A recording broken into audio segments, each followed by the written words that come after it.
Forte abraço a você, telespectador da TV Câmara. Estamos começando mais um Ponto de Encontro. Conto com a presença do vereador Maurício Gasparini, também com o doutor Manuel Ortolan, da Orplana, e do doutor Antônio Eduardo Toniello, presidente da Copercana. Vamos falar do setor sucroenergético da nossa região muito forte, Ribeirão Preto. E o vereador criou uma frente parlamentar intermunicipal em defesa desse setor. Explica um pouquinho, conta essa história para o telespectador, vereador. Olha, primeiramente saudar os telespectadores aqui da TV Câmara, sempre uma alegria poder estar aqui novamente. E mais uma vez falando sobre esse assunto que, infelizmente, desde que eu estou aqui como vereador, é uma luta que eu estou travando junto a todas as autoridades, né, principalmente do nosso governo federal. Mas, infelizmente, nós não estamos conseguindo ser ouvidos do tanto que nós precisamos ser. Mas nós vamos continuar nessa luta. Atentado por uma frente parlamentar que foi criada também pelo meu pai, o deputado estadual Elson Gasparini, na Assembleia Legislativa de São Paulo, e aonde a convite do Dr. Manuel Ortolan, estive lá presente na cerimônia de abertura e fiquei estarrecido com os números que me foram apresentados referente à cadeia produtiva do setor sucroenergético. Na mesma hora, conversei com o deputado estadual Elson Gasparini e com os representantes que lá estavam e fiz um pronunciamento dizendo que eu traria essa ideia também para todas as câmaras municipais da região de Ribeirão Preto, porque eu acho que o vereador nesse momento tem que se posicionar também. Trata-se de um assunto que interfere diretamente na vida diária dos nossos munícipes.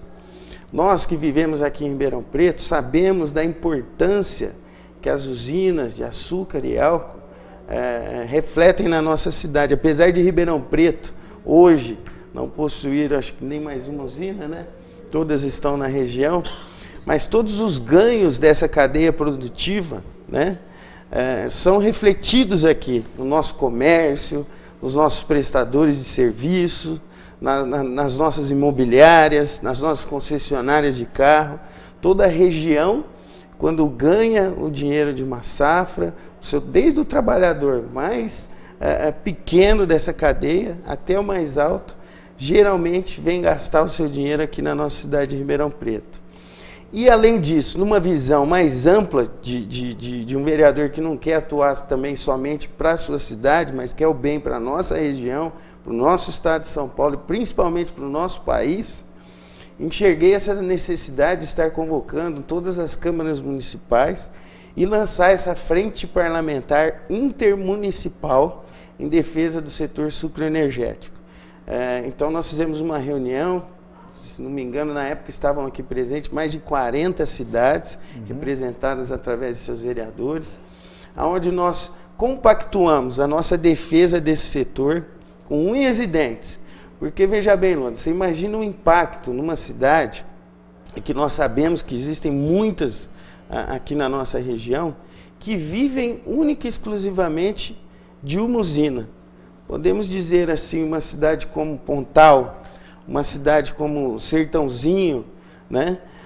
Outro dia mesmo o prefeito de Sertãozinho esteve numa palestra dizendo que o recolhimento dos impostos de Sertãozinho é uma das cidades que o recolhimento tem decaído ano após ano, devido a esse reflexo dessa política equívoca. Não, porque eles têm empresas metalúrgicas, né, de prestadora de serviço também para as usinas que estão com problemas. Né? Quando a gente fala da cadeia produtiva, eles vão poder explicar melhor isso. A gente fala desde o produtor de cana, né?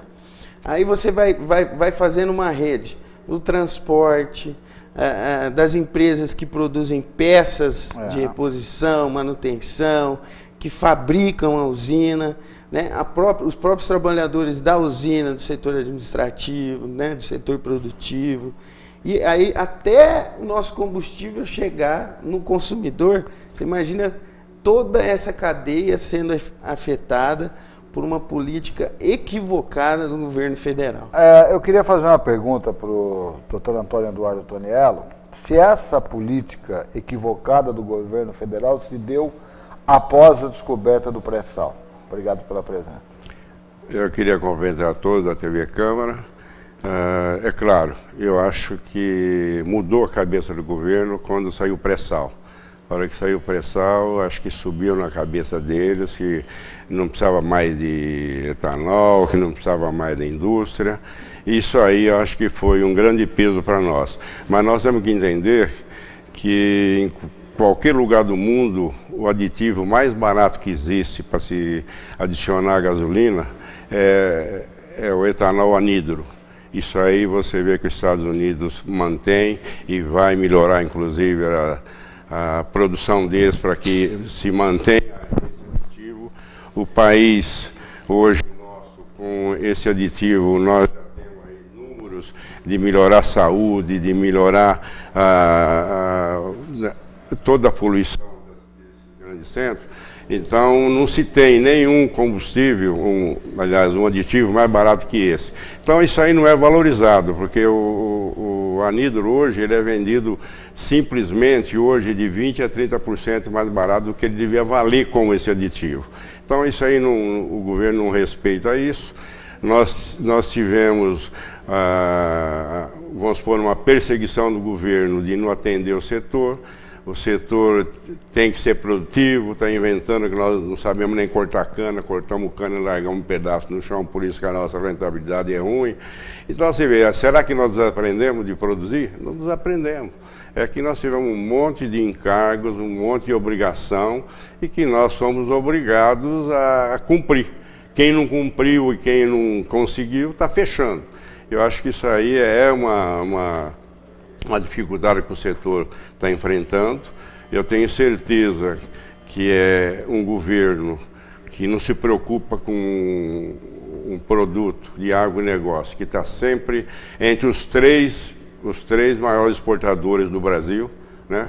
Que hoje o açúcar hoje é exportado para o mundo, nós exportamos hoje 70% da nossa produção para o mundo, exportamos etanol, e além de que nós mantemos aqui na mistura de gasolina e mais o consumo de hidratado direto. Então você vê, esse é um produto que com o faturamento que ele tem, com o volume de emprego que ele dá, o volume de imposto que arrecada, tinha que ser mais olhado com bons olhos do governo. Então eu acho que a hora que o governo começar a pensar no negócio dele, você falou da indústria metalúrgica, o Sertãozinho passa numa crise, não só de usina, como pior na indústria de base, dispensando toda semana, ainda mais agora, nós estamos no fim de maio, acabou toda a manutenção de usina. Fábricas novas não se tem contratado mais, não tem mais encomenda. É só reposição. Então, agora as usinas começaram a dispensar, porque as usinas não, as indústrias de base começaram a dispensar, e muita gente. Aí eu entro numa pergunta para o doutor Manuel. As usinas correm o risco de ficarem sucateadas por causa dessa falta de apoio do governo federal? Eu creio que sim, porque no primeiro momento, essa falta de investimento, ela se dá em todo o setor, né? Você não tem novas encomendas, você acaba comprometendo também a manutenção, porque isso tem um custo, e se a perspectiva da renda não é boa para fazer frente a esse custo, você tende a ir reduzindo, a fazendo aquilo que é estritamente necessário, pensando vamos dizer, no dia de amanhã e não no futuro, né? Além do que, nós estamos assistindo fechamento de unidades industriais e não tem comprador, porque não tem perspectiva de melhora, então a usina vai fechar porque ninguém quer comprar. E aí é o sucateamento mesmo, né? Porque essa daí encerrou a atividade. Tem um grande número... Que as usinas estão sendo administradas pelo mercado internacional já? São multinacionais que estão administrando as usinas? Hoje, compraram as usinas, uma parte. Esse movimento aí de fusão ou de incorporação, né? ele ocorreu de uma maneira, vamos dizer, forte. Praticamente hoje 40% do mercado, mais ou menos, já é na mão desses grandes grupos, né? E nós temos grandes grupos internacionais e também temos os grandes grupos ou que se tornaram, né, grandes grupos que são de empresas nacionais. Mas não tenha dúvida que houve essa participação, e isso, vamos dizer assim, são principalmente tradings, né, que vieram, que entraram nesse mercado com a cabeça lá em 2006 de que o negócio ia ser um grande negócio, né? Que se vendeu essa perspectiva de um grande negócio. Então esse pessoal que normalmente a gente até se perguntava no setor, por que ninguém entra no setor sucroenergético, né? É um setor, vamos dizer, doméstico. E de repente houve um interesse pelo negócio. Primeiro é a questão da oportunidade. O setor criou aquela expectativa toda, uma expectativa de ganho rápido, de retorno rápido, e aí as trades que visam isso, né, é o retorno rápido, elas acabaram entrando no negócio. E hoje estão amargando aí uma situação que a gente já viu pela imprensa, que tem grupo que está aí porque não acha comprador numa hora dessa, senão já teria saído. Mas não corremos o risco, vereador, de esse grupo multinacional produzir o etanol puramente para exportação? Para visando um lucro lá fora, desprezando o mercado interno? Hoje o risco é outro. Na realidade, esses grupos internacionais que vieram investir em nosso país, e de uma forma que para nós seria um orgulho, né? Dizer que o Brasil tinha conquistado uma nova fonte de energia, onde grupos internacionais conseguiram enxergar nessa nova fonte de energia um poder mundial, e é tanto que vieram aqui e aqui investiram. Hoje a realidade é outra, Lula. Esses grupos internacionais estão abandonando o Brasil. Por quê? E é preciso dizer com muita clareza, Tortoniello, nosso governo federal, esse que está administrando o nosso país, simplesmente jogou no lixo todo um trabalho que foi feito de anos em busca de um combustível mais limpo, não para o Brasil só, mas para a humanidade. Eu estou acabando de chegar de um evento maravilhoso que está tendo aqui em Ribeirão Preto, onde está se discutindo sustentabilidade, a importância da água, né, a fonte de energia. E eu vejo que esse governo caminha na contramão. Quer dizer, todo um trabalho que foi feito pelos governos anteriores, governos federais, foi jogado no lixo. Os países estavam vindo aqui na nossa região ver, mas como que os brasileiros conseguiram desenvolver essa tecnologia em fabricar o combustível mais limpo do mundo, né? E simplesmente está se jogando fora isso. É lógico que os grupos econômicos, que eles vêm em busca de riqueza, né? Não estou dizendo que talvez eles tivessem esse ideal e tudo mais, mas nós tivemos, e a gente conseguiu fazer uma produtividade econômica junto com o que hoje é o que se vale mais dinheiro no mundo, conciliado com uma produtividade sustentável. Agora não, hoje nós temos um governo que está optando por um combustível fóssil, né, não renovável, né, e que se sabe que é o maior poluidor que se existe no mundo, que é o combustível derivado do petróleo. Agora veja bem, atrelar toda essa cadeia produtiva de açúcar e álcool do nosso Brasil, que foi conquistado com o suor de muita gente, desde aquele trabalhador que ficava com aquele facão na cana, até o grande empresário que investiu todo o seu patrimônio em busca de uma coisa que era boa para a humanidade. E de repente se opta agora por simplesmente uma questão política, ou seja, a presidente Dilma, ela está usando a Petrobras, patrimônio nosso, do Brasil. A Petrobras parece que virou banco do governo. Então esse dinheiro que ela não pode perder, que hoje é o que sustenta o seu governo, né, tem servido para aniquilar toda uma cadeia produtiva. Olha só esses números como impressionam. Eu faço questão de ler aqui para você ter noção. Nós estamos falando diretamente de 2,5 milhões de trabalhadores no nosso país, que vivem em função dessa cadeia produtiva. Reúne cerca de 400 usinas, 80 mil fornecedores de cana, 4 mil indústrias de base, que são essas indústrias que ele falou que estão já estão mandando embora. A gente já faz 2 anos. Aqui, Sertãozinho, a gente sofreu uma queda aí de quase 1.000 empregos diretos, né? Os números ilustram essa situação precária que eu estou querendo dizer.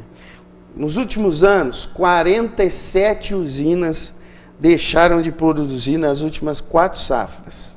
O pior, a expectativa é de que, para as próximas safras, mais de 15 usinas não vai moer 1 quilo de cana-de-açúcar. Então, mas, né? mas só interrompendo um minutinho só, vereador, o que me causa estranheza é que esse grupo apoiou o atual governo federal e tinha representantes lá dentro. Sim. Houve uma grande briga? Não, na realidade, eu acho que foram traídos, né? Foram traídos? Foram traídos e de uma forma muito leviana. Na realidade, se fechou o diálogo. Se fechou o diálogo. E a função dessas frentes parlamentares é justamente essa.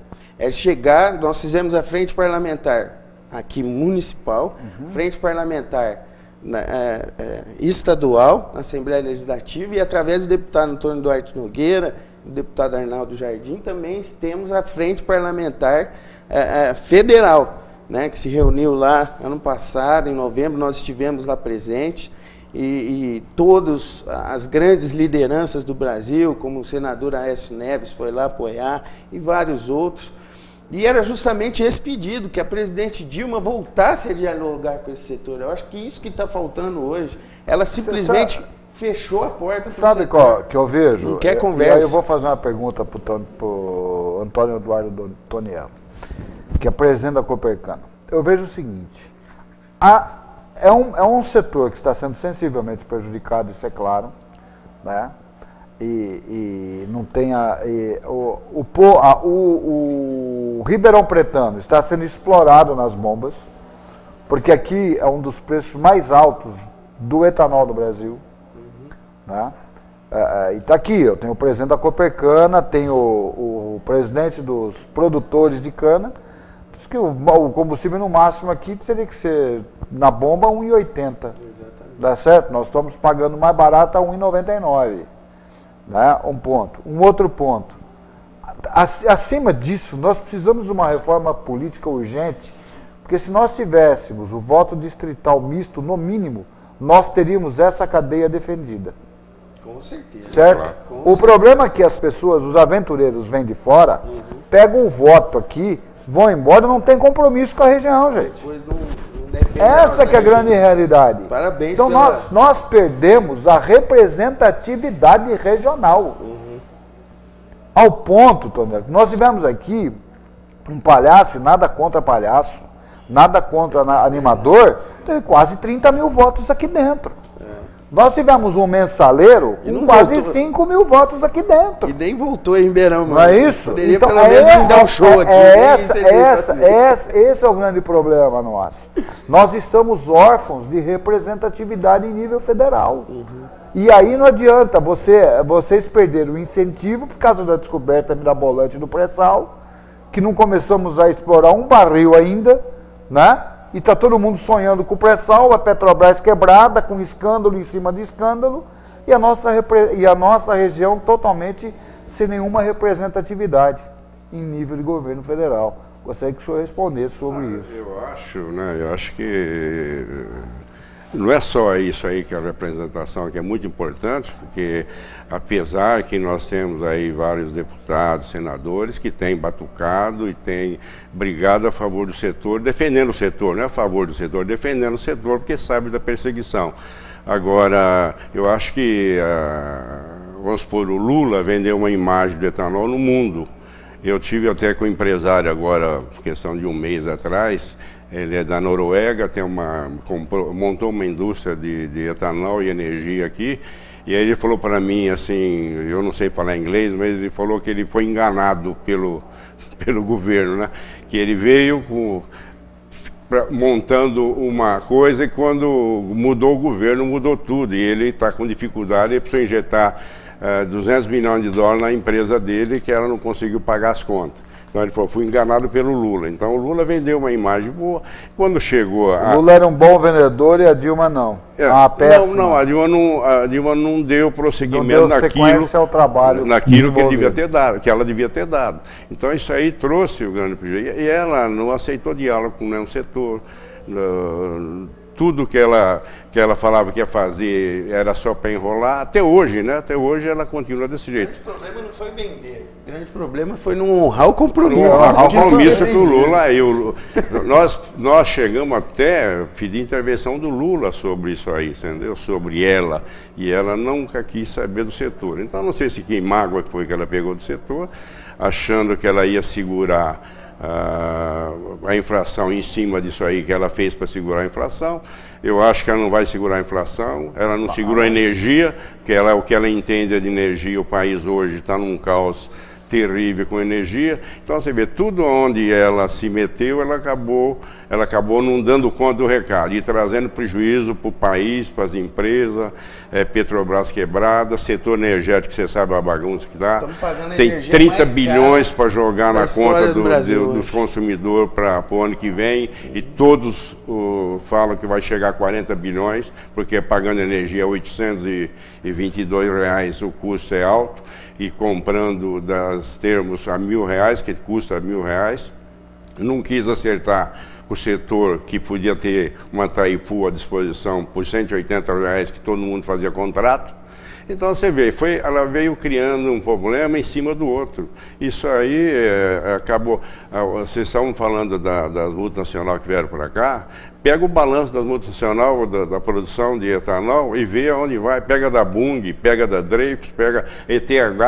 ETH é tudo ano 1 bilhão, 1,5 bilhão de prejuízo. Agora, eles têm cacife para aguentar, eles têm dólar. Né? Então eles têm cacife. Agora, nós somos empresas, bem dizer, familiares, né? Aquelas que não estão endividadas, toca. As que tinham conta para pagar, não conseguem pagar a conta. Por isso que chega na situação que está chegando, com recuperação, isso aí tudo.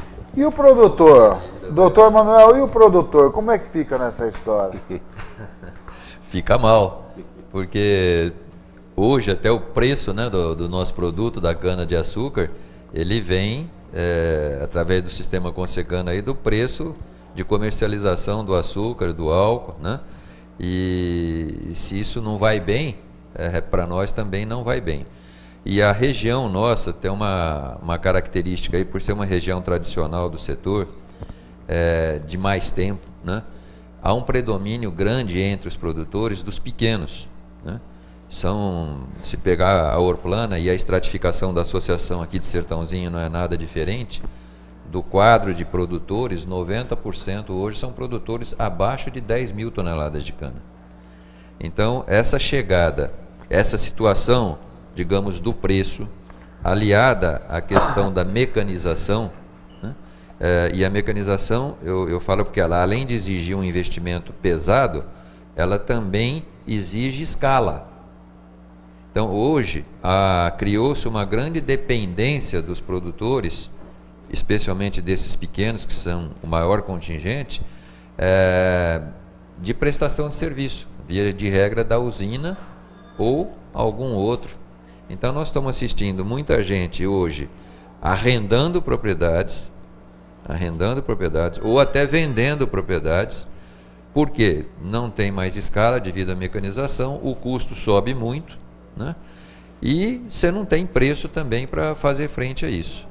Então, eu creio que o setor vai haver uma mudança, nós vamos reduzir muito o número de pequenos produtores, mas ao mesmo tempo vem a oportunidade para aqueles que são melhor preparados tecnicamente, que estão melhor financeiramente, para expandir sua atividade. Quer dizer, a usina hoje busca o parceiro que põe cana na usina, que faz toda a parte de plantio de tratos culturais, de colheita, e põe a cana lá para ele, né?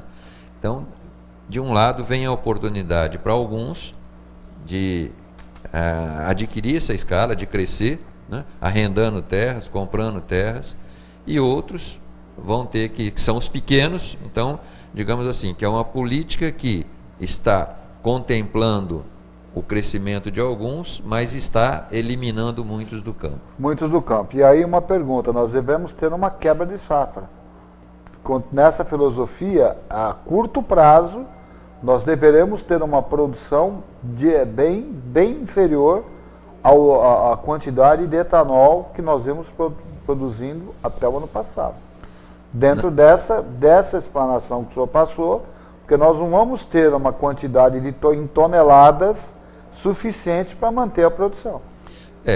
Com certeza, eu diria até infelizmente, né, a partir de 2008 para frente, porque a gente sempre, 2008 foi o ponto da crise e daí para frente as coisas pioraram. Realmente só a questão da economia já seria suficiente para criar um grande transtorno para o setor. Mas não foi só isso, quer dizer, a essa situação, nós temos que somar o clima, que desde 2009 até hoje tem sido uma sucessão de anos difíceis para a gente, tem trazido, e com situações diferentes. 2009 foi um ano extremamente chuvoso, que prejudicou muito a safra em função de chover demais. Depois nós tivemos anos que, com problemas de reforma, né? Aí veio geada, veio seca, e tudo isso comprometendo também a produção. Nós assinamos com o governo do estado o protocolo agroambiental para eliminar a queima mais cedo do que a lei previa, né? E o setor fez isso muito bem, tanto é que hoje essa safra em áreas acima de 150 hectares e mecanizáveis não se queima mais. O que você pode queimar ainda é nas áreas não mecanizáveis e propriedades ou produtores que tenham menos do que 150 hectares, né? E é pouca gente, mas nós já estamos acima do ponto que deveríamos estar. Ou seja, a média fechou aí em torno de 83,7% de área colhida mecânica crua, né? Acima do que a gente deveria estar. Então, a mecanização ela foi muito intensificada nesse pedaço. E toda vez que você muda um sistema, um processo, você tem a tal curva de aprendizagem. Então, como a gente introduziu a mecanização muito rapidamente, claro que essa sistemática ela te induziu a perdas também no processo, que você vai lentamente vendo, corrigindo, né? Então, é a questão do corte, é a questão da palha, são as pragas novas que chegaram com esse sistema, que a gente também não previa isso, né? Então, foi uma série de dificuldades aí que acabou agravando a situação da crise econômica, que já era um problema. Vereador, então foi por isso que a presidenta não veio na AgriShow? Com certeza, com certeza. Aliás, tentou-se fazer um encontro aqui em Ribeirão que foi um desastre, né? Do jeito que eles chegaram aqui, eles foram embora. O ministro dos esportes, nada a ver com a agricultura. Mas na realidade, Lula, assim, eu não quero também só politizar. É lógico que eu aqui faço o papel do político e trouxe dois entendidos no assunto inteiro para trazer os dados técnicos. Eu acho que a população de Ribeirão merece saber tudo isso que está acontecendo, entendeu? Pode dizer, mas o que um vereador tem a ver com isso? De repente eu tinha que estar aqui falando sobre a saúde, sobre os buracos nas ruas, a falta d'água. Mas, meu amigo, lê do engano, lê do engano.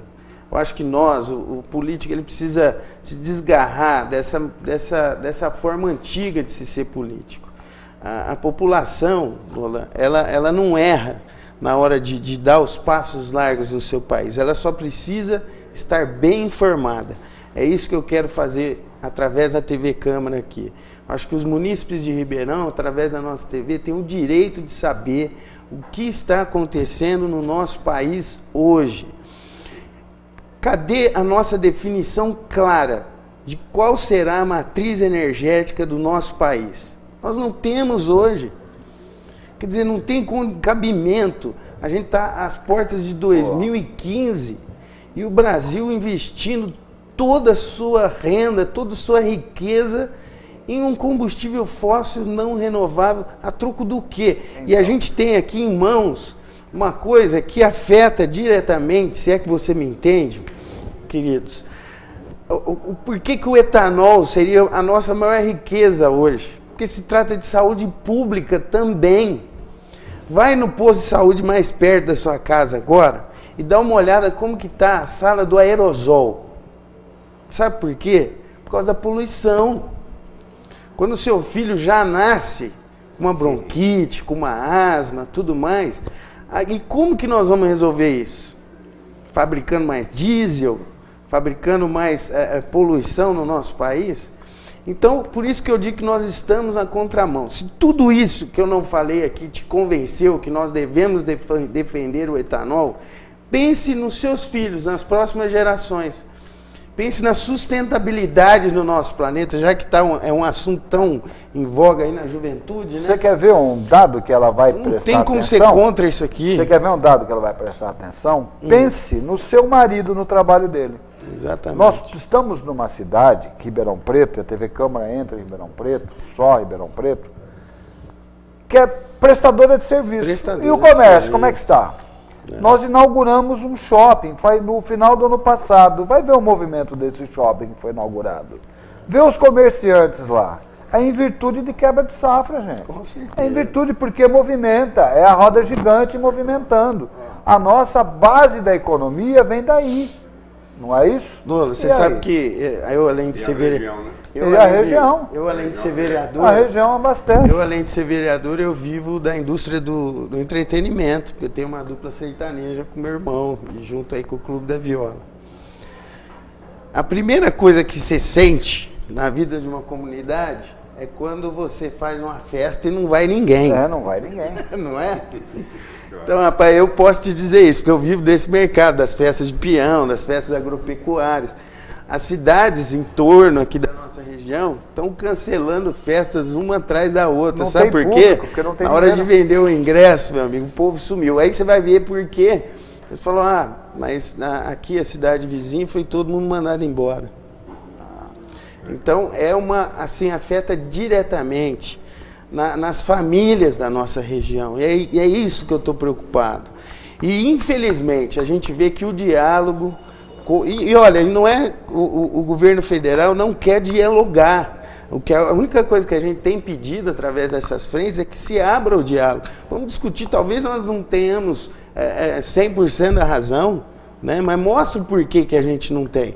Tanto que a diferença e que tem dado os resultados, né? E agora nós estamos levando, através do deputado estadual, mais essa reivindicação ao governo do Estado, ao governador Geraldo Alckmin, que tem sido sensível a essa discussão junto com o setor sucroenergético.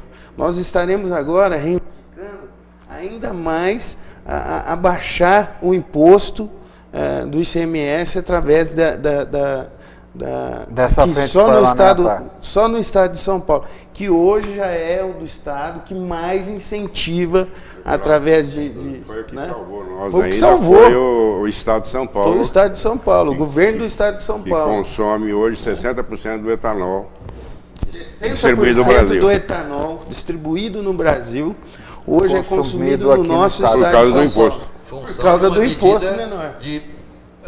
De governo. Quer dizer, a redução do ICMS de 25 para 12 é que permite o etanol ser vendido aqui nesse preço e daí ele ser consumido. E nós estivemos em reunião a semana retrasada aqui no Sindicato Rural de Ribeirão Preto, discutindo esse assunto, numa palestra com deputados. Mas nós vamos voltar, só para terminar, nós vamos estar reivindicando que esse ICMS abaixe agora para 7%. Viu, Gasparini? Não cortando você, hoje, quando o governo abaixou, diminuiu o ICMS para 12%, eles falavam que iam perder, porque perde a gasolina é 25%, vinha para 12% e ia perder dinheiro. O Estado não perdeu, o Estado ganhou porque veio toda a cadeia atrás do setor. Veio a cadeia de implementos, de peças, de serviço, de máquinas agrícolas, caminhão. Tudo isso aí deixa ICM para o Estado. Você entendeu? Então é uma cadeia, é diferente ele puxa as outras coisas. E do jeito que está hoje, o que acontece? Para. Você vai ver, nós temos revenda de caminhão aí, parou, não vende mais um caminhão.